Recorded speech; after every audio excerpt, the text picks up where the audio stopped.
Oui, bonsoir Monsieur Isaac. Merci Bonsoir. de me prendre et puis félicitations et courage pour le combat. Voilà, j'ai écouté beaucoup de choses aujourd'hui et puis je pense que il faudrait pas qu'on soit détourné par la lutte que tu mènes parce que c'est une lutte de sensibilisation, d'émancipation et puis une lutte de résistance. Je viens d'écouter des gens qui veulent nous orienter vers des propositions. Si on va sur cette voie-là, personne ne va pouvoir parler parce que quand tu auras pris 3 personnes seulement, ils auront fait toutes les propositions et puis on n'a plus rien à dire. Donc, il ne faudrait pas qu'on se désoriente. Aujourd'hui, de quoi s'agit-il? On nous parle maintenant de la lutte des femmes. Peut-être que c'est une bonne proposition. Mais si les hommes ont échoué, c'est grave. Ben, les femmes, elles ne peuvent rien faire. C'est un objectif qu'on vise. Quand les femmes là, elles descendent dans les rues, là, c'est pour aller faire quoi? C'est pour aller dire que la vie est chère si le monsieur les reçoit. Quand il les a reçus, la lutte s'arrête là. Est-ce que c'est de ça qu'il est question? Soro Diom, il a 8500, 400 personnes qui sont là. Si on a pu acheter des gens, il y a au moins la moitié. Pourquoi ils ne font pas le travail? Puisque les gens qui appellent, la plupart des gens qui appellent là, c'est des soutiens de Soro Diom. Pourquoi eux là, ils ne descendent pas pour aller faire le travail? Ils veulent se cacher derrière les Ivoiriens pour s'accaparer le pouvoir. Et ça là, nous ne pouvons pas être d'accord avec. Quel que soit ce que vous allez nous dire, on veut bien chasser M. Ouattara, mais pas pour tomber dans le même problème. C'est ça le problème. Et ils sont déjà organisés. Ils disent 8000. Ils ont là donné 12 millions chacun. Ils sont assis là et on est en train de maltraiter leur chef. Ils ne disent rien. Franklin Nyamzi, il allait voir à Simi Goïta 2 fois. Quand il fait sa pub là, ça rime à quoi? Quand il vient se montrer là et puis dit qu'il allait voir Assimi Goïta, c'est pour nous lancer quel message? Ouattara travaille avec les services secrets français. Il travaille avec les Français même, l'armée française. Et là, ils réfléchissent. Regarde aujourd'hui ce que Bassoum, comment il s'appelle, le président nigérien, dit sur le Mali. Là-bas va être une base arrière. La Côte d'Ivoire est une base arrière. Je vous ai déjà dit ça. Le Burkina Faso va servir de base arrière. Il reste quoi d'autre? Ils sont en train de négocier avec la Guinée. Petit à petit, ils vont cerner le Mali. On veut qu'on n'ait qu'à laisser ça. Faut pas, on va réfléchir là-dessus avec les Maliens qui nous écoutent et qu'on n'ait qu'à parler d'autres choses. Il faudrait que des dispositions soient prises. Il ne suffit pas de dire, comme les Africains aiment le faire, dire oui, le Mali c'est réglé. Le Mali, ce n'est pas réglé. On dit ils sont 1000 soldats russes qui sont là. Ce n'est pas suffisant. L'armée malienne fait 40 000. Entre 40 000 et 1000, ça fait combien? Pour le grand territoire, jusqu'à présent, ils ont pris combien de villes? Où ils ont progressé? Ils n'ont qu'à nous dire. Alors, on a besoin d'un soutien, il faut les avertir parce que les gens vont procéder par infiltration. Vous le dites. Ce n'est pas infiltration, c'est des coups d'État internes. Assimi Goïta n'était pas dedans et puis il a fait coup d'État. Ils sont dedans, ils sont en train de s'organiser. Il y a des CNT qui vont se créer partout et ils vont coordonner les actions. Au lieu de réfléchir à cela, on nous dit non, calmez-vous ici, c'est déjà réglé. Ici n'est pas encore réglé. Il faut dire à Assimi Goïta de se protéger, de se barricader et de ne pas laisser les manifestations n'importe comment. Au lieu de nous parler d'autres choses. Si Ouattara pense, si Soro Diom, vous voulez que Soro Diom rentre dans la danse, il a les hommes, il n'est qu'à venir faire le travail. Faut pas, il va se cacher derrière nous. Voilà. Et puis, il ne faut pas que ce soit les femmes qu'on mette devant pour rien. Les femmes n'ont rien fait. Si les hommes ont échoué, c'est que le pays a échoué. C'est ce que le président Gbagbo a toujours dit. Où est Afin Guessan? Où est Mamadou Koulibaly? Où est Mabri Touakeuse? Où est l'autre, la femmelette là, à Mointano? Hein? Le président Babo, lui, il est malade. Le président Bédier, il est très âgé. Mais et les jeunes, où ils sont? Il n'y a pas de personne, il n'y a personne dans le pays. Alors, si Soro Diom ne peut pas jouer son travail, il ne peut pas jouer son rôle, qu'on laisse les femmes tranquilles, parce que ça, c'est des manifestations de petite envergure. Aujourd'hui, on s'en va marcher parce que la vie est chère. Ben, il les reçoit et puis c'est fini. Voilà ce que je voulais dire. Voilà. Merci, cher frère. Bon, voilà. Merci, cher frère. Voilà. Merci beaucoup. Je ne le connais pas. Mais hier soir, j'ai regardé sur la chaîne de Isaac Kofi, hein, le compatriote ivoirien. Bonjour à tous. Aujourd'hui, nous sommes donc le 28 février, dernier jour du mois de février 2022. Voilà. Et je reviens sur l'actualité ivoirienne, l'actualité africaine en général et ivoirienne en particulier. Je me présente, Djoubian, c'est mon surnom sur le net, sur les réseaux sociaux, et puis je me définis comme étant panafricain et surtout accessoirement spécialiste de la France. Je suis très content parce qu'en fait, ce frère-là qui a parlé hier soir, d'une certaine façon, je rends hommage quand je montre ça, on ne peut pas faire mieux. C'est de reconnaître que ce qu'il a dit, pour moi, c'est parfait. Voilà. J'ai juste quelques bémols. Mais sinon, dans l'ensemble, c'est ça. On est dans la même comment dire, quête de sortir de la servitude volontaire. Il se trouve que quoi? Il se trouve que moi, j'ai déjà soulevé l'idée il y a maintenant quelques semaines. J'ai fait maintenant dans mes vidéos en longueur de temps. Et de rappeler que, écoutez, je ne vous cache pas que, je vous dis, quand j'étais môme, je rêvais de faire de longues études. Très franchement, il y a des gens, les études, ça ne les intéresse pas. Et d'ailleurs, moi, en ce qui me concerne, il y a des cousins qui me connaissent très bien, qui me disent que j'en marie. Enfin, qui me disent que, en fait, tu aimes, comment dire, les études, mais les études, tu n'aimes pas. Je ne prends pas ça mal, parce que je dis, voilà, ils ont fait un constat qui est tout à fait réel. Sauf que je cogite, et puis je m'aide de mon bon sens, et, comment dire, l'honnêteté intellectuelle, voilà. Vous voyez? Donc c'est ça. Et ce qui se passe, c'est qu'on est dans une situation aujourd'hui où on constate qu'on a tous les moyens pour pouvoir sortir de cette servitude volontaire, pour pouvoir en finir avec la France-Afrique, pour en finir avec l'impérialisme, pour en finir avec le colonialisme. Mais de façon pacifique. Mais simplement, les acteurs principaux, ils ne sont pas prêts. Et du coup, je pense à quoi? Je pense à l'époque quand le frère Kémy Séba était parti en Côte d'Ivoire au mois d'octobre 2020 pour soutenir la jeunesse ivoirienne, pour justement renverser M. Ouattara, qui est toujours au pouvoir, avec un coup d'État militaire. Ce n'est pas un coup d'État constitutionnel. Coup d'État constitutionnel, ça c'est après. Mais même, moi, je considère que dans ma réflexion, il est dans un coup d'État permanent. Pourquoi? Mais parce que c'est grâce à l'armée française que ce monsieur est maintenu à la place où il est, c'est-à-dire au pouvoir en Côte d'Ivoire. Les choses sont claires. Comment s'est passée sa prise de pouvoir? Elle ne s'est pas faite de manière pacifique. Il y a eu des morts et des milliers de morts. Alors moi, je pense à facilement 30 000 morts. Qu'on ne me parle surtout pas de 3 000 morts. C'est de l'escroquerie pure. Et c'est une insulte à l'intelligence des Africains en général et des Ivoiriens en l'occurrence. Et comme je refuse qu'on insulte mon intelligence, c'est la raison pour laquelle je fais des vidéos et c'est le minimum. Vous comprenez? Donc, pour moi, j'ai même échangé avant de faire cette vidéo avec un frère qui est en province et qui me dit quoi? Il me dit, oui, mais tu comprends, le président Gbagbo, il s'est exprimé récemment, il a dénoncé le fait que M. Ouattara, voilà, il a pris le pouvoir en faisant un coup d'État constitutionnel. Mais moi, ce que je dis, c'est quoi? Et d'ailleurs, le constat qui est très fort, c'est que Mme Simone Gbagbo, vous voyez, et c'est marrant parce que les personnalités que je cite en Côte d'Ivoire, qui pour moi peuvent relever la tête, peuvent nous sauver, eh bien, je mets en tête le jeune Charles Blé Goudé. Et quand on le garde ici, c'est pour des raisons évidentes, parce que c'est lui qui a un charisme. Et comme j'ai dit, chacun de nous a une énergie. Et donc, l'énergie qu'a Charles Blé Goudé, je ne l'ai pas, et vice-versa. Vous comprenez? Et c'est pour ça que ce garçon est bloqué ici et rien d'autre. Si Charles Blé Goudé dit, je renonce définitivement à la vie politique et qu'ils ont toutes les preuves, ils vont lui donner tout de suite son passeport, son billet d'avion, tout total, il va rentrer en Côte d'Ivoire le plus tôt possible.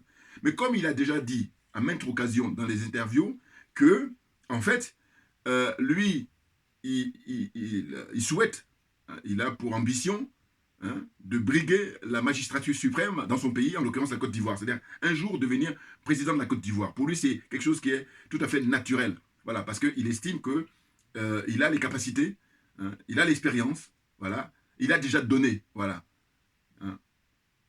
Et que par conséquent, je ne comprends pas que des gens se torturent l'esprit, se masturbent l'esprit, si j'ose dire, alors qu'on a la solution. Madame Simone Gbagbo, j'en reviens à elle, pour l'instant, c'est elle qui s'est prononcée là, tout récemment. Et je dis, mais on peut encore faire mieux, sauf que, bon, parmi les hommes politiques en Côte d'Ivoire, elle se distingue par son intervention d'il y a quelques heures.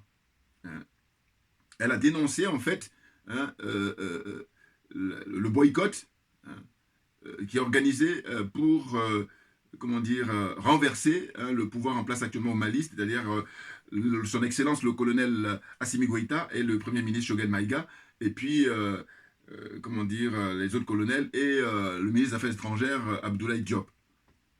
Donc elle a dénoncé ça, elle a considéré ça comme inhumain. Et puis elle a profité aussi, comme d'habitude, pour dénoncer le colonialisme. Mais moi, ce que je dis, et je dis même, Le problème chez nous, c'est que les gens sont jaloux. Alors, si je me trompe, dites-le moi, hein, parce que je me dis, si c'est pas la jalousie, mais qu'est-ce que c'est alors? Sinon, on va conduire des gens à l'hôpital pour les soigner. Hein, faut m'expliquer. Moi, voilà, faut dire quel est votre problème. J'ai dit que ce qu'il faudrait, c'est que les présidents, Laurent Gbagbo, d'une part, Henri Konan Bédié, d'autre part, ils se mettent ensemble pour organiser une conférence de presse qui va être la plus courte qui n'ait jamais organisée tous les deux. Là, ils sont ensemble, hein, tous les deux. Ils tiennent ça soit dans leur domicile respectif, ou alors dans leur QG, c'est-à-dire quartier général, de leur parti politique respectif. Ils ont le choix, c'est à loisir, là. Ou même encore, on peut aller plus loin, dans leur village, soit à Daoukro, soit à Mama, hein, du côté de Gagnoa, là-bas. Voilà. Ils ont le choix, voilà. Ou alors, s'ils veulent, ils peuvent l'organiser aussi en plein cœur de comment on appelle ça, d'Abidjan. Enfin, je veux dire, les endroits, c'est pas ça qui manque, quoi.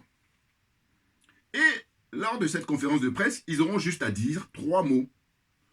Enfin, un peu plus de 3 mots, mais en tous les cas, ça va durer 1-2 minutes. C'est de dire quoi? C'est de dire que nous vous avons convoqué la presse internationale, la presse africaine et la presse ivoirienne pour vous dire simplement, tous les deux, messieurs Laurent Gbagbo, messieurs Henri Konan Bédié, nous, compte tenu de notre parcours, compte tenu de notre expérience, compte tenu de nos âges, nous ne voulons plus, d'une part, l'impérialisme, d'autre part, le colonialisme, et nous ne voulons plus du tout la France-Afrique. La conférence de presse est terminée, messieurs, dames. Vous pouvez aller vaquer à vos occupations. Et nous, voilà, on a autre chose à faire aussi. C'est tout. C'est tout ce qu'on avait à dire. Et c'est terminé. Et à partir de là, normalement, le peuple aura compris le message. Et la jeunesse, n'en parlons pas. Tout naturellement. C'est tout. Or là, on est dans une situation où quelque chose comme ça qui est aussi évident, tu le dis, au lieu de reconnaître en disant oui, c'est vrai, on n'y a pas pensé. Et là, ils vont même chercher toujours à soutenir que oui, mais le président Gbagbo, il s'est exprimé récemment. Non, c'est pas de ça dont il s'agit. Je dis toujours qu'en politique, le fond et la forme comptent tout autant. Voilà. Quand vous faites la forme, c'est une chose, quand vous faites le fond, c'est une... Mais quand vous associez les deux, c'est parfait. Et c'est ce que je suis en train de demander là. C'est-à-dire que la forme, c'est le fait qu'ils soient tous les deux ensemble. Et le fond, c'est le contenu de leur discours. Et le discours, il est simple, ce que je demande là. Mais s'ils ne sont pas capables de faire ça, mais je vous dis, on perd son temps, voilà, hein, et on est en pleine hypocrisie, et c'est très dommage, parce qu'il y a des morts quand même. Et des gens qui continuent à mourir par la pauvreté, n'ont pas à manger, n'ont pas à se soigner, n'ont pas à s'éduquer, des jeunes qui traversent la Méditerranée, ou encore l'actualité nous apprend quoi? Que compte tenu de l'actualité, la guerre en Ukraine, hein, les jeunes Africains en général, et notamment des Ivoiriens, sont en train de s'enfuir et ils ont du mal à pouvoir sortir. Alors même si on a l'info comme quoi l'ambassadeur de Côte d'Ivoire a décidé de partir là-bas à leur rescousse, mais bon, le problème c'est quoi? C'est que, comme on dit, il vaut mieux prévenir que guérir. C'est-à-dire que de manière générale, aujourd'hui au XXIe siècle, nous avons assez de recul avec tous les gens qui sont bien formés. Simplement, ceux qui ne sont pas à leur place, ce sont les hommes et les femmes politiques. Voilà, c'est ça le problème de l'Afrique. Mais bien entendu, mais oui, très clairement. Vous voyez? Donc là, au lieu de faire l'effort pour dépasser, pour se surpasser, parce que l'enjeu et le défi est énorme, eh bien non, on reste toujours là, on tourne en rond, et puis, ça m'impressionne, hein? Ah ben c'est clair. Moi, je suis un partisan, je vous dis, de la transparence. Et je dis, ma religion, c'est la vérité et la justice. Point. Point. Donc là, ce que je suis en train de soulever depuis un moment, et bien avant même de parler de la conférence de presse que doit tenir M. Gbagbo en simultané, conjointement avec M. Henri Konan Bédié, j'interpellais, j'invectivais, comment il s'appelle, Alpha Blondy, hein, et puis Tiken Fakoli, et aussi Angélique Kidjo. Vous voyez, toutes les grandes vedettes, les grands artistes là, qui sont de renommée internationale, mais je dis, mais qu'est-ce qu'ils branlent? Qu'est-ce qu'ils foutent? C'est impressionnant. On a la possibilité, la capacité d'agir pour qu'on se retrouve dans la dignité, que les gens nous respectent, pour sortir justement de cette espèce de manque de considération, d'humiliation permanente. Et puis il y en a là qui se contentent des miettes. Alors, qu'est-ce qu'on nous apprend encore? On nous apprend que... Enfin, on nous apprend, si, on a vu dans l'actualité, il y a un jeune Malien là, qui est assis dans un fauteuil, et puis aussi il a tenu une conférence de presse à Abidjan, et il dit que voilà, lui, il prétend être le président de transition du Mali. Voilà, il est en exil. De comédie. Alors là aussi pareil, j'ai dit bon, s'il n'y avait pas des morts ou s'il n'y avait pas l'enjeu, il faut lui mettre un nez de clown et puis comme ça va détendre l'atmosphère.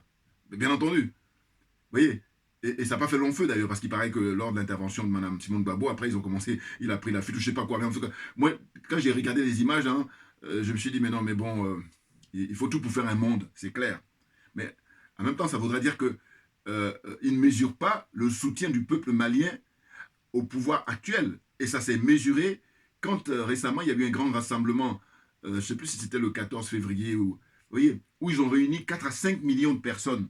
J'avais même fait des vidéos par le passé là-dessus, où j'ai dit, mais écoutez, hormis au Mali, cette mobilisation-là générale qui a rassemblé des millions de gens, 4 à 5 millions de gens, dites-moi dans quel pays au monde où, aujourd'hui au XXIe siècle, au mois de février, bientôt mars 2022, il y ait 4 à 5 millions de gens qui ils vont sortir sans qu'on leur paye rien du tout. Hein. Ils viennent volontairement, comme patriotes, pour soutenir le pouvoir en place. Que ce soit dans les autres pays africains d'abord, et ensuite on va élargir au monde. Peut-être qu'il y a 1 ou 2 pays ou 3 pays qui vont s'en tirer. Au monde, hein. Mais sinon, c'est pour dire que c'est exceptionnel. Et que par conséquent, on est dans une situation d'escroquerie, mais la plus forte. Parce qu'on fait croire aux gens, et puis tout s'explique d'ailleurs. Je dis, mais M. Ouattara, à partir du moment où lui, il n'est pas arrivé au pouvoir régulièrement, mais on est dans la suite logique des choses. Ben oui, il n'est pas arrivé de manière pacifique. Il a été imposé par l'armée française. Et c'est la raison pour laquelle je dis, mais il n'est même plus question de parler de M. Ouattara. Quand je dis que je souhaite que M. Konan Bédié et M. Gbagbo s'expriment, à aucun moment dans le discours qu'ils vont prononcer, il aura le nom de M. Ouattara. Non, ce n'est pas de lui dont il s'agit. Il s'agit de combattre l'impérialisme, il s'agit de combattre le colonialisme, il s'agit d'en finir définitivement avec la France-Afrique, c'est tout. Une fois qu'on a prononcé ça, il n'y a pas le nom de Gbagbo, enfin de, comment dire, Alassane Ouattara, ni de Macron, non. Mais comme on n'est pas bête, le peuple aura compris, et je vous dis, la jeunesse qui est gonflée à bloc aura tout compris. Et après, elle va s'occuper de faire le nécessaire. Mais c'est un préalable. Ah bah oui, pourquoi ça traîne, mais parce que ce préalable n'est pas fait. Et du coup, honte à ces artistes-là, qui sont encore vivants, Tikenja et Alpha Blondy, qui ne branlent rien du tout, qui sont là, hein, des trouillards, des hypocrites. Hein. Moi, alors je suis très content, c'est que quand on a été à la conférence de Kémy, ils m'ont fait l'honneur de me demander d'animer. Hein, et bien, le DJ, le frère qui animait, au niveau de la musique, mettre l'ambiance, et bien à un moment, il voulait mettre la musique de Tikenja et puis d'Alpha Blondy, je lui ai dit non, non, non, non. Et je suis très content qu'il ait accepté, parce qu'il aurait pu me dire non, non, je fais ce que je veux, tout naturellement. Mais il m'a compris, je lui ai expliqué, je lui ai dit, mais écoute, mais ces gens-là, c'est vrai qu'ils ont chanté ces chansons-là il y a quelques années, mais il se trouve que s'ils étaient plus vivants, je veux bien. Mais comme ils sont vivants, je dis, mais ils peuvent encore faire mieux. Ah bah oui. Et quand je dis ça, je suis dans l'état d'esprit d'un Mohamed Ali qui a refusé d'aller au Vietnam.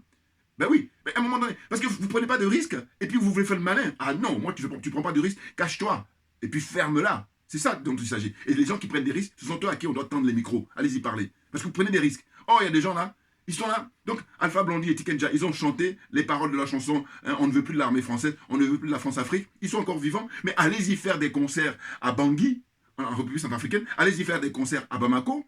Allez-y faire des concerts au Tchad, au Niger, au Burkina Faso, pour dire que nous venons chanter pour le peuple. Voilà. Et si vous faites ça, vous allez accélérer le mouvement. Et la jeunesse ne pourra que vous soutenir. Oh là, c'est pas ça. Voilà. Et l'autre qui dit, oui, il faut attendre 150 ans, 200 ans. Je dis, mais oui, mais bien entendu, si on suit votre logique, votre comportement, c'est sûr qu'on va attendre 200 ans. Mais heureusement que nous autres, panafricains, on a compris le jeu. On a compris ce qui se passe. Et c'est la raison pour laquelle nous allons tout faire. Nous sommes déjà en plein dedans. Hein. D'ailleurs, le colonel Assimi Goïta, hein, avant-gardiste. Voilà, on est dans ce chemin-là. D'avoir compris et de ne plus perdre du temps. J'ai pas le temps, Assimi Goïta. C'est clair. Mais qu'est-ce que c'est que ces gens-là? Ils se contentent. Ils se contentent.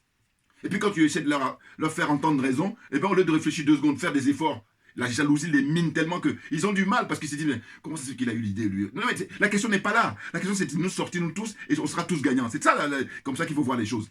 Mais oui, parce que moi, je suis dans cette philosophie-là. Hein, qu'on soit tous gagnants. Et non pas, tu vois, tu gagnes un minimum là, des miettes, et puis tu es content de ça, parce que, alors que je dis que la vie sur Terre, on est de passage. Ah non, mais moi, ça m'impressionne hein, de vouloir défendre tu dis que Gbagbo, il a ses gestes. Mais non, c'est pas de ça dont il s'agit. Gbagbo doit d'abord... Alors, une autre idée qui m'est venue, c'est de dire que, comment ce type de M. Ouattara récemment a organisé l'ouverture des dialogues là, à nouveau, hein, alors qu'il avait déjà commencé ça avec le pauvre Ahmed, comment ils appellent ça, Bakayoko, hein, le pauvre. Et puis maintenant, il continue avec Patrick Hachi. J'ai dit, mais là, quelque chose qui manque pas de pain, mais c'est de boycotter ça, tout simplement. Parce qu'au fond, des gens honnêtes dans des pays qui sont démocratiques, Vous savez ce que c'est que faire la grève de la faim? Mais c'est un symbole très fort. Même si c'est vrai que maintenant c'est un peu dévoyé, mais en réalité, il y a 20-30 ans, quand quelqu'un dans un pays démocratique il fait grève de la faim, mais les dirigeants ils sont en alerte et puis on ne fait pas n'importe quoi. Donc je dis que là aujourd'hui, M. Gbagbo d'une part, M. Henri Konan Bédié d'autre part, ils doivent boycotter, ils doivent dire à M. Ouattara, le préalable c'est de libérer immédiatement tous ceux qui sont en prison. Voilà, les prisonniers politiques j'entends. Les prisonniers d'opinion. Il est question de les libérer. Avant toute chose. Et tant qu'ils ne sont pas libérés, aucune discussion. On n'a même rien à se dire. Qu'ils fassent ça. Oh là, quand ils convoquent des réunions, comme ils ont des conseillers qui sont des cupides, qui sont là juste pour... On veut prendre la place de Ouattara pour faire comme Ouattara, voire même pire. Et comme ils sont démagos, ils vont vous dire, oui mais non, mais nous, quand on va prendre sa place, on va la faire autrement. C'est pas vrai. Je n'y crois pas une seule seconde. Pourquoi? Parce que je dis, mais si vous n'êtes pas capable du minimum, mais comment vous pouvez faire les plus durs? Non, le minimum, c'est juste dire que nous ne voulons plus de l'impérialisme, nous ne voulons plus du colonialisme, nous ne voulons plus de la France-Afrique, et puis, devant les caméras du monde entier, et après on dit, bon, la conférence est terminée. Voilà, maintenant, la jeunesse, la balle est dans votre camp. Ajoutez ça, ça fait ce qu'on appelle Guassou. Voilà. Mais non, mais attendez, je laisse chacun son truc, chacun son énergie, mais accepte-le. C'est difficile, hein, et c'est pour ça qu'on est les derniers, mais c'est très clair. Et je dis que c'est circonstance aggravante parce qu'on a suffisamment de recul. Les gens sont bardés de diplômes, ils sont bardés de connaissances. C'est simplement que les gens, ils ne sont pas à leur place. Voilà. Or, moi, je milite pour que chacun soit à sa place et de reconnaître le talent et le génie de chacun. Voilà. Je milite pour ça. N'importe quoi. Mais qu'est-ce que c'est que à perdre du temps là, alors qu'on a la solution sous les yeux, sous les mains? Et c'est pour ça que d'ailleurs les gens, ils continuent à se moquer de nous. Mais bien entendu. Et d'ailleurs, ce qui m'est venu encore à l'esprit il n'y a pas longtemps, c'est que je dis, mais dans les rapports que la France entretient avec les pays africains, est-ce qu'elle fait l'Occident en général, et la France en particulier? J'insiste toujours sur cette nuance-là, ou cette précision. C'est de dire quoi? C'est de dire que, en fait, moi je ne m'y connais pas en judo, mais j'ai souvent écouté les gens qui ont fait du judo, qui sont très bons. Ils expliquent qu'en fait, la technique dans le judo, c'est de prendre la force de l'adversaire, et c'est ce qui permet de le battre. Eh bien, la France, selon moi, dans les rapports qu'elle entretient avec l'Afrique, mais c'est ce que la France a toujours fait, et qu'elle continue de faire. Ah ben, bien entendu, elle prend l'énergie des Africains, elle l'utilise, ne serait-ce que par la corruption de M. Macky Sall, la corruption de M. Ouattara, de M. Bazoum, qui est encore Patrice Talon, ainsi de suite.